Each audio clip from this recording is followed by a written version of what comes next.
할렐루야. 하나님을 찬양합니다. 여러분들을 사랑하고 축복합니다.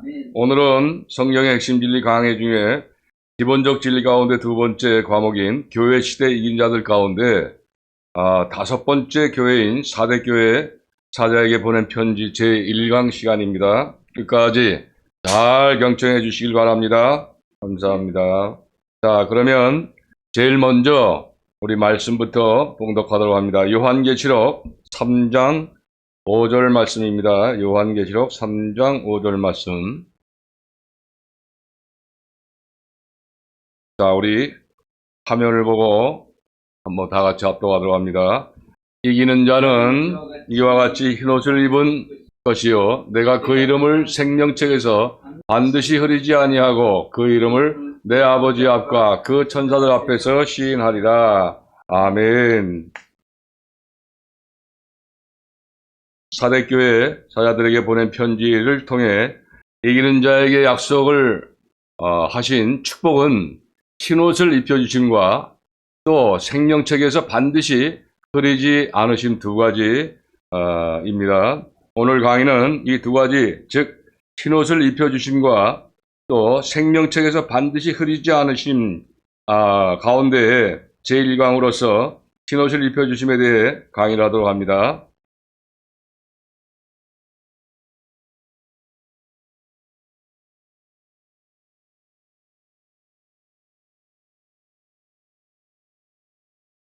자, 먼저 조금 전에 여러분들과 함께 합독한 요한계시록 3장 5절 말씀에서 이 이기는 자는 이와 같이 흰옷을 입을 것이요 라고 하는 이 말씀에서 볼 때에 여기서 이 흰옷을 입었다는 것보다 이와 같이 라는 말씀이 굉장히 중요합니다. 왜냐하면 이 흰옷은 천국에 들어가는 성도라면 누구든지 모두 다 이긴 자들이 아닐지라도 우리 성도들일지라도 입게 되는 것이기 때문에 그렇습니다.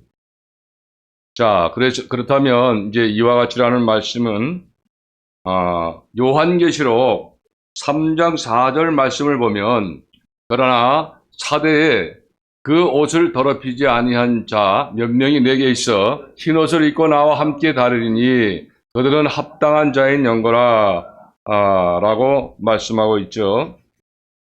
자, 그리고 이와 같이라는 말씀은 요한계시록 3장 4절의 말씀에 나오는 내용을 가리켜 말하는데 그것은 사대교회의 많은 성도들 중에서 그 옷, 즉 자기 행실을 빨아 정결케 되었기 때문에 땅에 살면서도 흰옷을 입고 주님과 동행하게 되는 그 몇 명의 성도들을 가리켜 말씀하시는 것인데 다시 말씀드리자면 이 몇 명의 성도들은 광야 연단 과정을 통과하면서 행실이 아주 정결해진 성도들이므로 이 땅에 살면서도 흰옷을 입고 이 주님과 동행하게 되는 몇 명의 성도들을 가리켜 말하는 것인데 다시 말씀드려서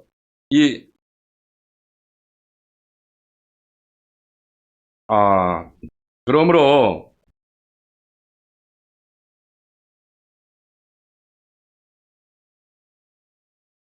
그렇기 때문에 이런 이긴 자들은 사대교회 몇 명의 성도들처럼 교회 시대 동안에 이 땅에 살면서도 흰옷을 입고 주님과 동행하는 성도들이라는 것을 우리는 알 수가 있습니다. 그리고 그렇다면 이 이기는 자는 이와 같이 흰옷을 입을 것이요 라고 했는데 과연 이 흰옷이란 무엇인가 라는 것이 중요한데 이 두 가지 중요 사항은 첫 번째 계시록에 나온 흰옷에 대한 말씀들과 또 계시록에 나온 세 가지 옷에 대한 견해를 말합니다. 자, 그러면 먼저 앞에서도 살펴보았듯이 주님께서는 이 사대교회 성도님들 중에 앞으로 흰옷을 입게 될 성도들에게 대하여 말씀하셨는데 이분들은 과연 어떤 분들인가라는 것이 아주 중요한 사항인데 이 사대교회 성도들 중에 흰옷을 입은 성도들에 대해서는 요한계시록 3장 4절 말씀을 보면 그러나 사대의 그 옷을 더럽히지 아니한 자 몇 명이 내게 있어 흰옷을 입고 나와 함께 다니리니 그들은 합당한 자인 영거라 라고 말씀했는데, 이 사대는 이 소아시아, 즉 현재 그 터키의 서부 지역에 있는 큰 도시였었습니다. 그곳에 세워진 사대교회는 매우 큰 교회로서 교인들 수가 상당히 많았다고 말을 합니다. 그런데 이 사대교회 그 목회자는 살았다 하는 이름은 가졌으나 죽은 자, 즉 그 행위가 온전하지 못한 자라고 책망을 받은 것을 볼 때에 우리는 이 사대교회 목회자는 아직 흰옷을 입지 못했다는 것을 알 수가 있고, 이 사대교회 많은 성도들 중에서 몇 명, 즉 극소수의 성도들은 자기 옷을 깨끗하게 빨았기 때문에 이 땅에 사는 동안에 흰옷을 입고 주님과 함께 다니게 될 것이라고 말씀하신 것이라는 것을 우리가 알 수가 있는데, 다시 말씀드리자면 이 사대교회 몇 명, 즉 극소수의 성도들은 이 광야 연단 과정을 통과하면서 더러운 자기 행실을 정결하게 빨았기 때문에 합당한 자라고 주님께서 인정을 받았으며, 또 머지않아 이 땅에 사는 동안 흰옷을 입고 주님과 함께 생활하게 됐다는 것을 알 수가 있습니다. 그러므로 이 사대교회 극소수의 성도들은 교회 시대에 이긴 자들, 즉 14만 4천 명의 반열에 들어가게 됐다는 것을 된다는 말씀인 것입니다. 그리고 이 성경은 교회 시대인 이 땅에서 흰옷을 입은 사대교회 극소수 성도를 포함한 14만 4천 뿐만 아니라 대환란을 통과하면서 흰옷을 입게 되는 또 다른 분들이 있음을 말씀하고 있는데, 이 흰옷을 입은 큰 환란을 통과한 성도들에 대한 말씀이 있습니다. 우리 다 같이 화면을 보고 우리 말씀 합독하도록 합니다. 요한계시록 7장 9절 이하의 말씀을 합독합니다. 자, 먼저 9절 말씀 시작. 2일 후에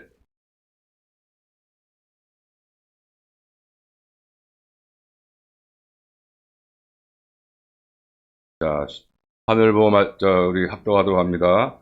먼저 9절 말씀입니다. 시작. 2일 후에 내가 보니 각 나라와 족속과 백성과 방언에서 아무나도 능히 셀 수 없는 큰 무리가 흰옷을 입고 손에 종려가지를 들고 보좌 앞과 어린 양 앞장서서 13절입니다. 장로 중 하나가 응답하여 내게 이르되 이 흰옷은 입은 자들이 누구며 또 어디서 왔느냐. 14절 말씀입니다. 내가 가로되 내 주여 당신이 알리이다 하니 그가 나더러 이르되 이는 큰 환란에서 나오는 자들인데 어린 양의 피에 그 옷을 씻어 희게 하였느니라. 아멘. 그런데 여러분, 여기서 말하는 아무라도 능히 셀 수 없는 큰 무리는 14절 말씀과 같이 큰 환란을 통과한 성도들이라고 하였습니다. 그리고 이와 같이 큰 환란을 통과한 성도들도 흰옷을 입고 하나님의 보좌와 어린 양 앞, 즉 천국에 들어갔다고 말씀하고 있는데, 다시 말씀드리자면 이 교회 시대에 이긴 자들, 즉 14만 4천 명만 흰옷을 입은 것이 아니고 큰 환란을 통과한 성도들도 역시 흰옷을 입고 천국에 들어간다는 것을 가르쳐주는 말씀인 것입니다. 그리고 여기서 이 말씀에서 중요시해야 할 것은 교회 시대의 그 이긴 자들 14만 4천 명은 교회 시대 동안에 이 땅에 살면서 흰옷을 입은 성도들이고, 큰 환란을 통과한 성도들은 큰 환란을 통과하면서 그 옷, 즉 자기 행실을 빨아 정결케 한 후에 흰옷을 입고 천국에 들어갔다는 것입니다. 그러므로 흰옷은 천국에 들어간 성도라면 단 한 사람도 빠짐없이 입어야 된다는 것을 우리는 알 수가 있습니다. 그리고 여기서 중요한 것은 그 당시 흰옷을 입지 못한 사대교회 목회자처럼 라오디게아 목회자들도 역시 흰옷을 입지 못하고 목회를 하고 있었기 때문에 주님으로부터 책망을 받고 있었다는 것이며, 요한계시록 3장 18절 말씀을 보면 내가 너를 권하노니 내게서 불로 연단한 금을 사서 부유하게 하고 흰옷을 사서 입어 벌거벗은 수치를 보이지 않게 하고 안약을 사서 눈에 발라보게 하라라고 말씀하고 있는데, 이 라오디게아 교회의 목회자는 영적으로 곤고하고 가련하고 눈멀었고 벌거벗은 상태였기 때문에 이 흰옷을 입지 못했음을 알 수가 있으며, 이 때문에 주님께서는 흰옷을 사서 입으라라고 권면을 하신 것입니다. 그리고 어떤 사람들은 라오디게아 교회 목회자와 사대교회 목회자를 성령 체험도 못한 사람들이라고 착각을 하고 있지만, 우리는 일곱 뼈를 잡고 일하시는 주님의 손에 붙잡혀 일하는 사역자들이라는 것을 알아야 하는데, 다시 말씀드리자면 이 두 교회 목회자들은 바로 성령의 도움을 받으며 목회하는 분이라는 것을 우리가 알아야 합니다. 그리고 이상과 같이 사대교회 극소수 성도들은 교회 시대인 이 땅에서 흰옷을 입었고, 사대교회 목회자와 또 라오디게아 목회자는 그 당시 흰옷을 입지 못했다라고 하는 것입니다. 그리고 대환란을 통과 성도들이 이 흰옷을 입고 있는 모습을 사도 요한도 보았다고 하는데, 그렇다면 이 흰옷을 입은 때는 언제인가라는 것입니다. 따라서 흰옷을 입을 때라는 시기는 바로 이 사대교회의 목회자와 라오디게아 교회 목회자가 흰옷을 입지 못한 것을 볼 때에, 이 흰옷은 출애굽, 즉 구원을 받을 때나 광야 연단을 받는 도중에 입는 옷이 아님을 알 수가 있습니다. 그리고 아직 가나안 땅에 들어가지 못하고 광야에서 신앙생활을 하는 성도가 성령 체험을 했다거나 은사 체험을 했다고 해서 이 흰옷을 입은 것으로 착각해서는 안 되는 것이며, 성도들이 꿈이나 환상을 볼 때 이 흰옷을 입은 모습이 나타났다고 해서 그것을 요한계시록에서 말씀하는 그 흰옷을 입은 것으로 착각해서도 안 된다는 것입니다. 따라서 이 흰옷은 출애굽이나 광야 연단을 받는 도중에 입는 옷이 아니라 이긴 자가 되었다고 하나님께서 합당하게 인정할 때에 입는 것이라는 것입니다. 그러므로 이 흰옷은 바로 이긴 자들이 하나님께로부터 의롭다 하심을 경험적으로 받아 의인이 되었다는 것을 증명해 주시는 그런 옷이라는 것인데, 그렇다면 의인은 어떤 사람인가? 로마서 8장 10절 말씀을 보면, 또 그리스도께서 너희 안에 계시면 몸은 죄로 인하여 죽은 것이나 영은 의를 인하여 산 것이니라 라고 말씀을 하는데, 이 말씀은 로마서 8장 2절의 말씀을 체험한 성도들, 즉 그리스도의 생명이 영속에 내주합일된 성도들을 의롭다 하심을 받은 것으로서, 즉 흰옷을 입었다는 것을 가르쳐주는 말씀인 것입니다. 그리고 로마서 8장 2절 말씀을 보면, 이는 그리스도 예수님 안에 있는 생명의 성령의 법이 죄와 사망의 법에서 너를 해방하였습니다 라고 말씀하고 있는데, 이는 이와 같이 의인은 의롭다 하심을 경험적으로 받았기 때문에 모든 죄 문제가 해결된 성도들을 가리켜 말씀하는 것입니다. 다시 말씀드리자면 완전한 구원을 확보한 그런 성도들이라는 것입니다. 그런데 오늘날 대부분의 교역자들과 이 성도들은 이 흰옷에 대한 진리를 잘못 알고 있다는 것이 문제인데, 이 흰옷에 대한 잘못된 견해들을 보면 오늘날 대부분의 교역자들과 성도들은 이러한 진리를 잘못 깨닫고 초보적인 신앙생활을 하는 사람들도 어렵다 하심을 받은 것으로 잘못 알고 있는 것입니다. 다시 말해서 이 흰옷을 입은 줄로 착각하고 있다는 그런 말인 것입니다.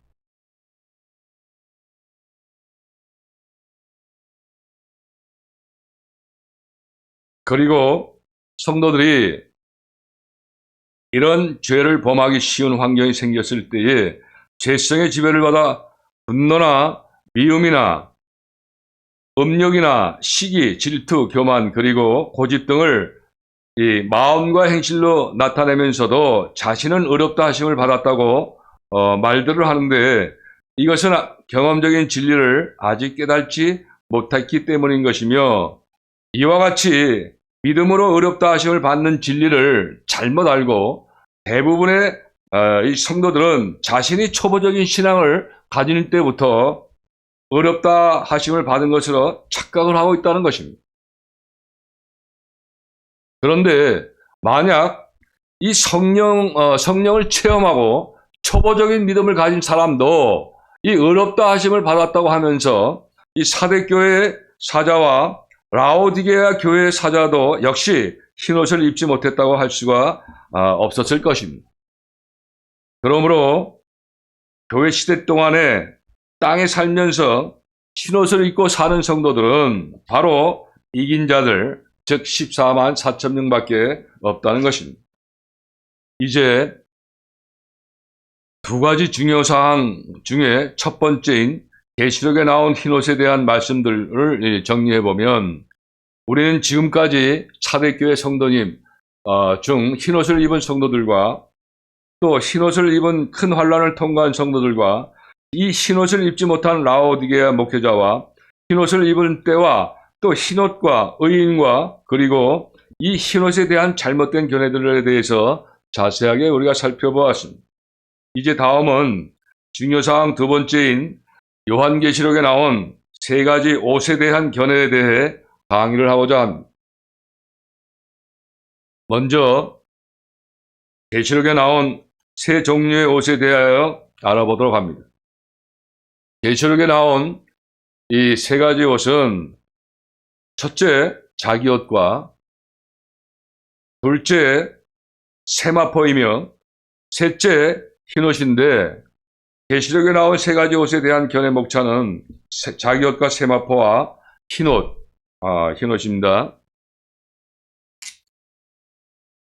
첫째, 자기 옷에 대한 견해를 두 가지로서 공부를 하게 되는데, 먼저 자기 옷에 대한 성경적 견해와 자기 옷을 빨 때 꼭 필요한 조건들에 대해 공부하도록 합니다. 먼저 자기 옷은 과연 무엇을 말하는 것인가?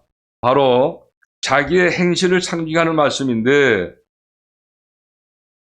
요한계시록 16장 15절 말씀을 보면, 보라, 내가 도적같이 오리니 누구든지 깨어 자기 옷을 지켜 벌거벗고 다니지 아니하며 자기의 부끄러움을 보이지 아니하는 자가 복이 있도다 라고 말씀을 합니다. 그런데 이 말씀은 자기 옷, 즉 자기의 행실을 지켜 벌거벗은 부끄러움, 즉 죄성과 정욕이 자기의 행실을 통하여 나타나지 않도록 하고 선한 행실을 보이라 라고 권면하신 그런 말씀인데, 이때는 바로 아마겟돈 전쟁이 시작되는 때이므로 지상재림을 하시는 예수님은 이 영접할 준비, 즉 행실을 정결케 하라고 경고한 말씀인 것입니다. 그리고 자기 옷, 즉 행실의 옷은 앞에서도 살펴보았듯이 그 옷이라고도 말을 하는데, 여기서 그 옷은 과연 어떤 것인가? 요한계시록 3장 4절 말씀을 보면, 그러나 사대에 그 옷을 더럽히지 아니한 자 몇 명이 내게 있어 흰옷을 입고 나와 함께 다니리니 그들은 합당한 자인 연거라 라고 말씀을 합니다. 그리고 계시록 7장 14절 말씀을 보면 내가 가로되 내 주여 당신이 알리이다 하니 그가 나더러 이르되 이는 큰 환난에서 나오는 자들인데 어린 양의 피에 그 옷을 씻어 희게 하느니라 라고 말씀을 하고 있는데, 그 옷을 씻어 희게 하였다는 말씀은 그 옷, 즉 성도들의 행실이 보혈의 은총을 힘입어 대환란 중에 연단을 받으면서 빨아졌기 때문에 그 정결하게 되었다는 그런 말씀인 것입니다. 그리고 행실의 옷인 자기 옷과 그 옷을 그 두루마리라고 라고도 말씀을 하는데, 그 두루마기는 요한계시록 22장 14절 말씀을 보면 잘 말씀이 나와 있습니다. 그 두루마기를 빠는 자들은 복이 있으니 이는 저희가 생명나무에 나아가며 문들을 통하여 성에 들어갈 권세를 얻으려 함이로라 라고 말씀하고 있습니다. 바로 이 성도들이 새 예루살렘에 들어가려면 그 두루마기, 즉 자기 행실을 빨아서 정결하게 되어야 한다는 그런 말씀인 것입니다. 따라서 결론적으로 자기 옷에 대한 그 성경적 견해는 그 이상의 말씀들을 통하여 알게 된 바와 같이 요한계시록 16장 15절의 말씀에 나오는 자기 옷을 계시록 3장 4절 말씀과 7장 14절 말씀에서는 그 옷이라고 하였고, 요한계시록 22장 14절에서는 그 두루마리라고 말씀하고 있는데, 여기에서 자기 옷 또는 그 옷, 그 두루마기는 더러워지기도 하고 또 깨끗해지기도 하는 옷이기 때문에 이 성도들은 자기 옷을 빨아 정결케 해야만 하나님의 나라에 들어갈 수가 있게 된다는 말씀인 것입니다. 그렇다면 여기서 자기 옷이 더럽다라는 것은 과연 무엇을 의미하는가라는 것인데, 자기 옷이 더럽다는 것은 바로 죄성과 정욕의 지배를 받아서 범죄함으로 자기 행실이 더럽다는 것을 가리켜 말하는 것입니다.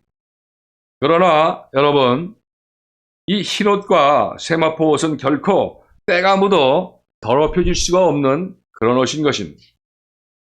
그러므로 성도들이 이 광야 연단 과정을 통과하는 그 이유는 바로 자기 옷은 광야 연단 과정을 통과할 때 빨아지기 때문입니다.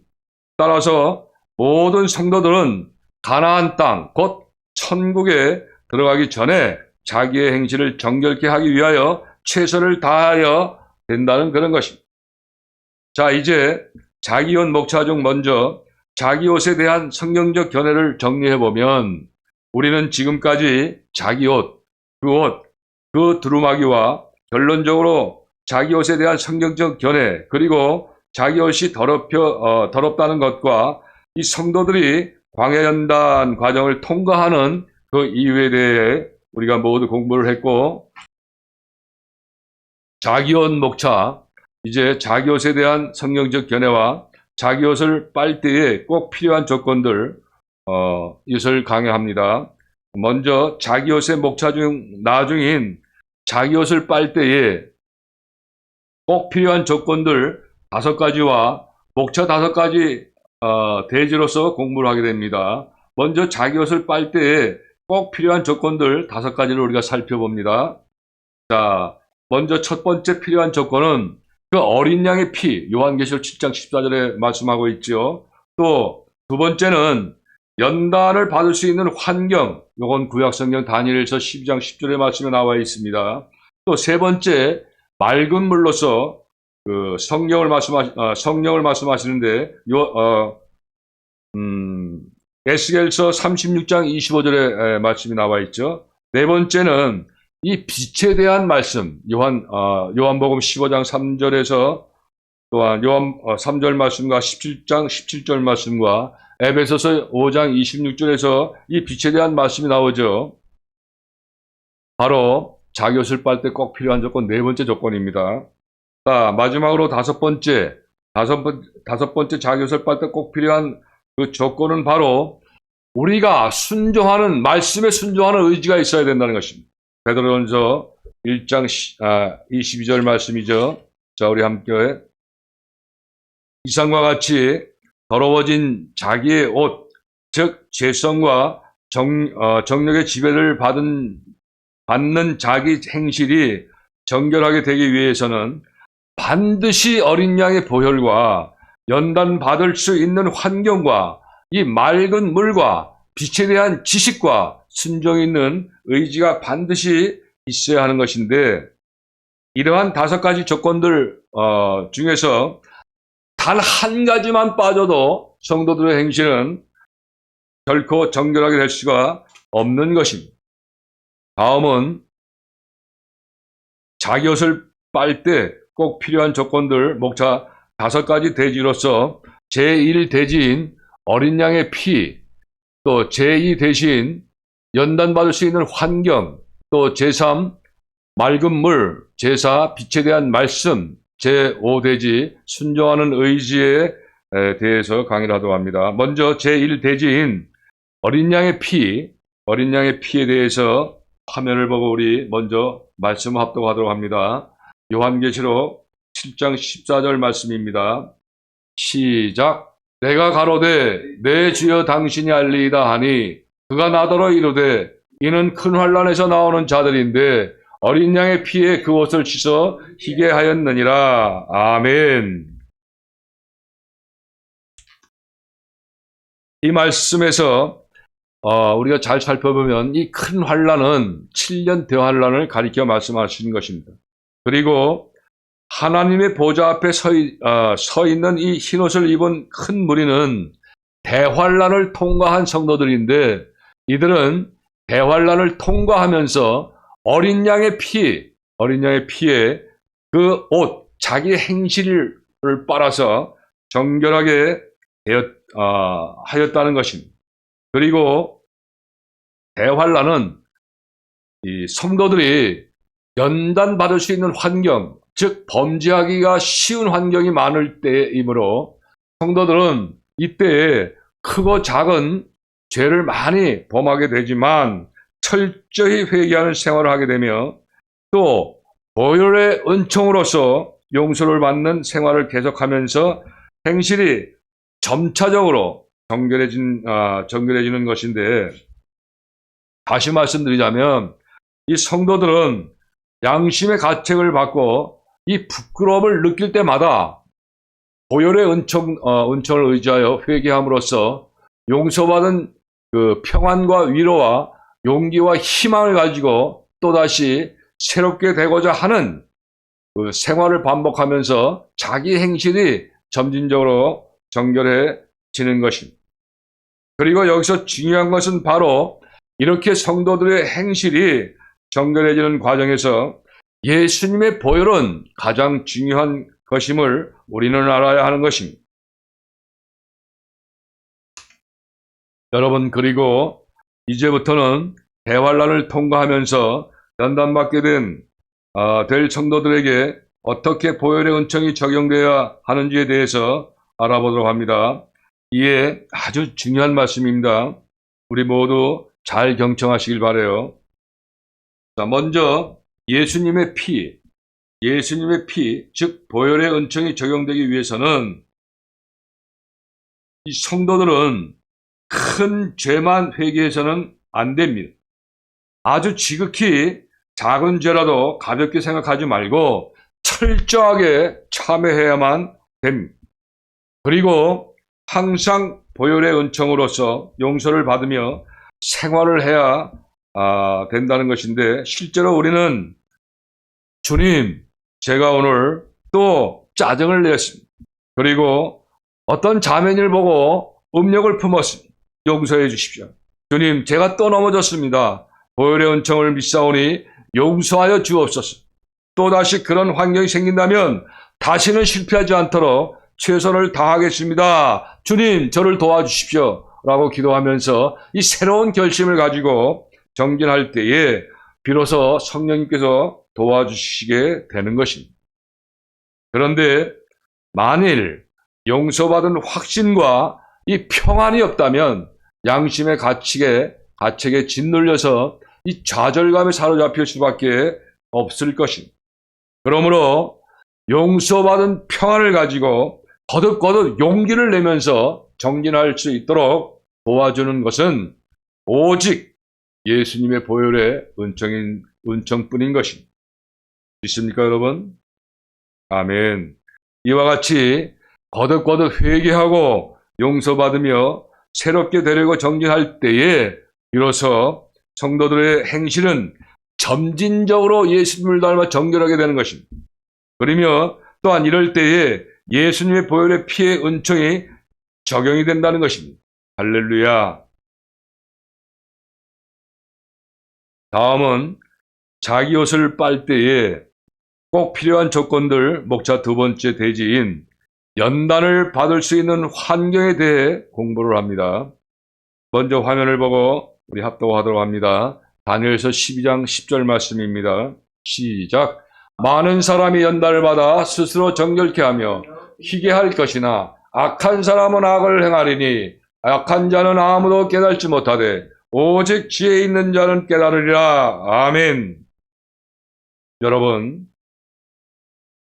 다니엘서 12장 말씀은 대환란, 7년 대환란에 대한 말씀인, 그 중에서도 특히 10절 말씀은 많은 성도들이 후 3년 반 환란 동안 연단을 받으면서 이 행실이 정결하게 되고 희게 된다는 것인데, 대환란 동안 행실이 희게 된다는 것은 앞에서도 알게 된 바와 같이 이 어린 양의 피로 자기 행실을 빨아 희게 한다는 것인데, 이것은 곧 자기 행실을 정결케 하게 된다는 말씀과 같다는 것입니다. 그리고 연단 받을 수 있는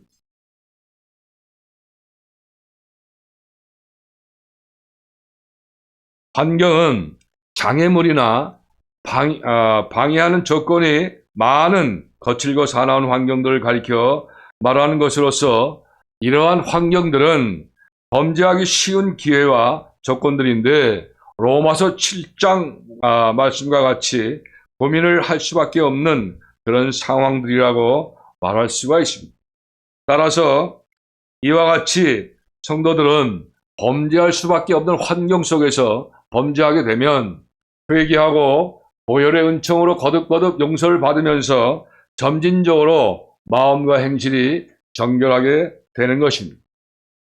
다시 말씀드리자면 대환란 때는 범죄하기가 쉬운 환경이 많기 때문에 종종 범죄하게 되고 자기의 부끄러움과 부족함을 참회하면서 회개하게 된다는 그런 말씀인 것이며, 결과적으로 거칠고 사나운 환경, 즉 범죄하기 쉬운 환경 속에서 지극히 작은 죄라도 범하지 않는 사람으로 성장하게 된다는 그런 말씀인 것입니다.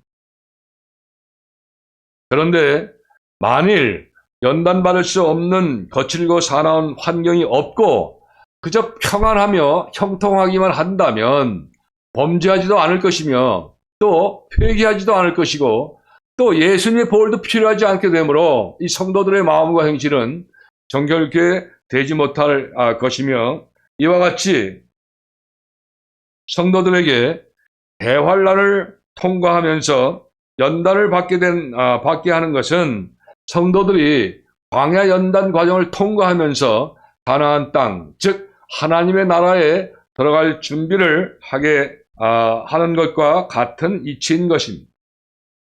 그러므로 이 광야 연단 과정을 통하여 자기 행실이 정결해지는 것과 같이 이 성도들은 광야 같은 대환란을 통과하면서 자기 행실을 정결케 하는 것입니다. 자, 이제는 세 번째 대지로 맑은 물에 대한 강의입니다. 맑은 물, 에스겔서 36장 25절 말씀이죠. 먼저 이 맑은 물에 대한 성경 말씀을 우리 화면을 보고 다 같이 합독하도록 합니다. 에스겔서 36장 24절에서 25절 말씀입니다. 시작. 내가 너희를 열국 중에서 취하여 내고 열국 중에서 모아 데리고 고토로 들어가서 맑은 물로 너희에게 뿌려서 너희로 정결케 하되 곧 너희 모든 더러운 곳에서와 모든 우상을 섬김에서 너희를 정결케 할 것이며. 아멘.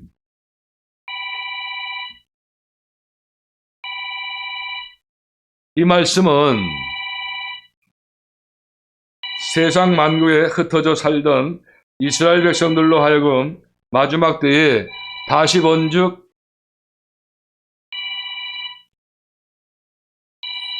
다시 본토 즉 이스라엘 땅으로 돌아오게 하여 대환란을 통과하는 동안 정결하게 한다는 예언의 말씀인데, 이스라엘 백성들이 대환란을 통과할 때 회개할 내용은 모든 더러운 것과 우상을 섬김이라고 하였습니다. 그런데 여기에서 모든 더러운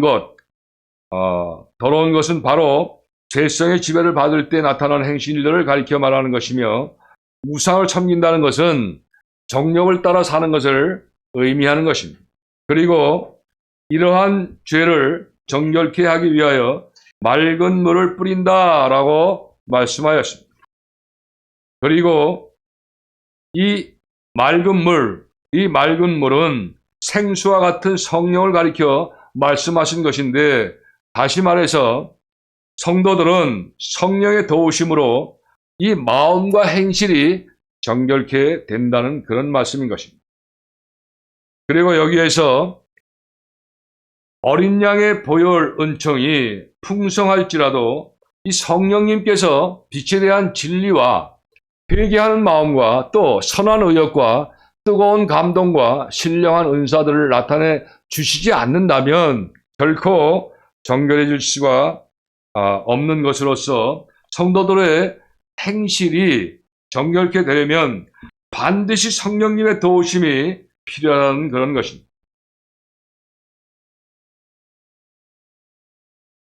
이제 자기 옷을 빨 때 꼭 필요한 조건들 네 번째 대지인 빛에 대한 말씀을 강의합니다. 먼저 빛에 대한 말씀은 화면을 보고 우리 성경 말씀을 합독하도록 합니다. 요한복음 15장 3절 말씀입니다. 시작. 너희는 내가 일러준 말로 이미 깨끗하였으니. 아멘. 이 말씀은 이제 예수님께서 공생애가 끝날 무렵, 그러니까 이제 십자가에 못 박히시기 바로 직전에 제자들에게 하신 말씀인데, 예수님께서는 지난 3년 동안 제자들을 양육하시면서 가르쳐 주신 빛에 대한 말씀, 즉 교훈적인 말씀을 통하여 제자들의 행실을 정결케 되었다는 말씀인 것입니다. 다시 말씀드리자면 성도들의 행실이 정결케 되기 위해서는 어린 양의 보혈과 연단받을 수 있는 환경과 맑은 물, 즉 성령님의 도우심이 있어야 될 뿐만 아니라 이 빛에 대한 말씀도 반드시 있어야 된다는 말씀인 것인데, 이 빛에 대한 말씀, 즉 선악을 알게 하는 지식이 있어야만 하나님의 그 선하시고 기뻐하시고 온전하신 뜻을 분별할 수 있게 되고, 이 성도들이 목표와 방향을 정확하게 알게 되므로 행실이 정결해질 수가 있다는 그런 말씀인데, 이 말씀의 보충 설명으로 요한복음 17장 17절 말씀을 보면 저희를 진리로 거룩하게 하옵소서, 아버지의 말씀은 진리니이다 라고 말씀을 합니다. 그리고 에베소서 5장 26절 말씀에서도 보면 이는 곧 물로 씻어 말씀으로 깨끗하게 하사 거룩하게 하시고 라고 말씀하신 것을 보면, 자기 옷을 빨 때 꼭 필요한 조건 중에 이 빛에 대한 말씀은 반드시 필요하다는 것을 우리가 알 수가 있게 되는 것입니다. 자, 이제 끝으로 자기 옷을 빨 때 꼭 필요한 조건들 마지막 다섯 번째 대지인 이 순종하는, 말씀에 순종하는 의지에 대해서 강의를 합니다. 먼저 이 순종하는 의지에 대한 말씀 우리 화면을 보고 합독하도록 합니다. 베드로전서 1장 22절 말씀입니다. 시작. 너희가 진리를 순종함으로 너희 영혼을 깨끗하게 하여 거짓이 없이 형제를 사랑하기에 이르렀으니 마음으로 뜨겁게 피차 사랑하라. 아멘. 여러분, 이 말씀에서 영혼을 깨끗하게 한다는 것은 마음과 행실을 정결하게 한다는 그런 말씀인데, 이와 같이 되려면 진리에 철저하게 순종해야만 합니다. 그런데 만약에 성도들이 억지로 행할 때에는 정결해질 수가 없는 것이고, 자원하여 열심히 순종할 때만 온전히 정결케 되는 것입니다.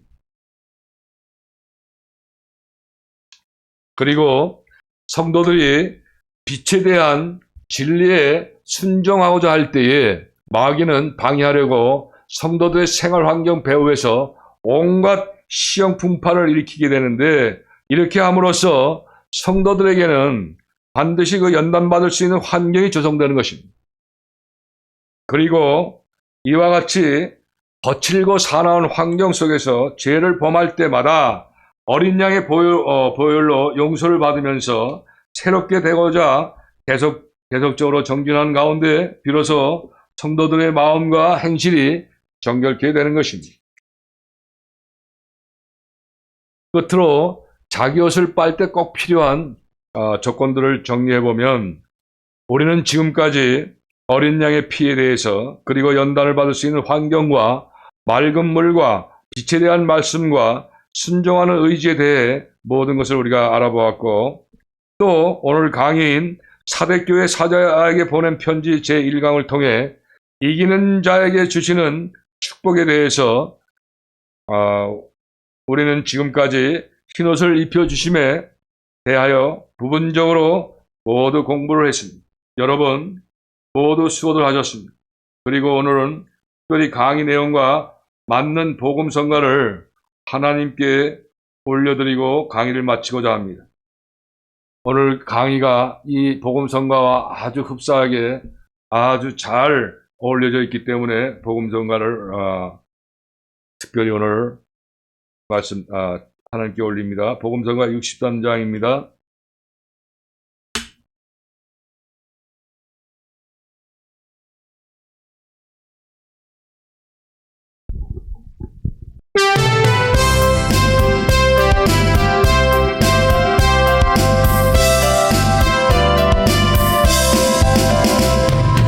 허락하신 천국에 들어가려면 자기 옷을 빨아서 정결케 하세. 이긴 자를 본받아 앞으로 가세. 밝은 빛을 따라서 힘써 달리세.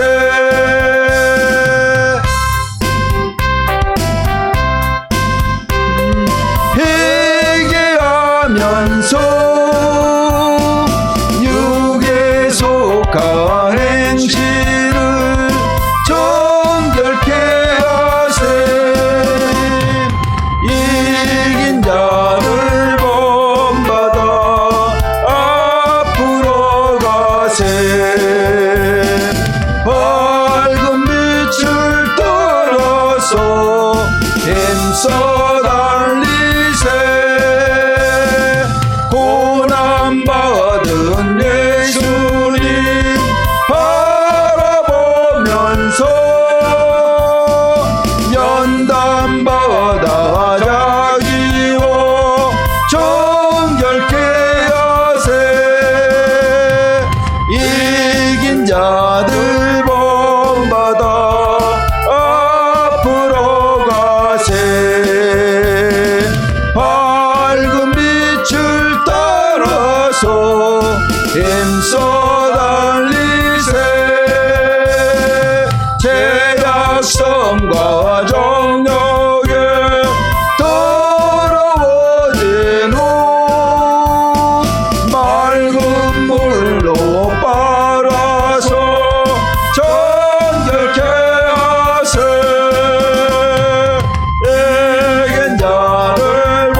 속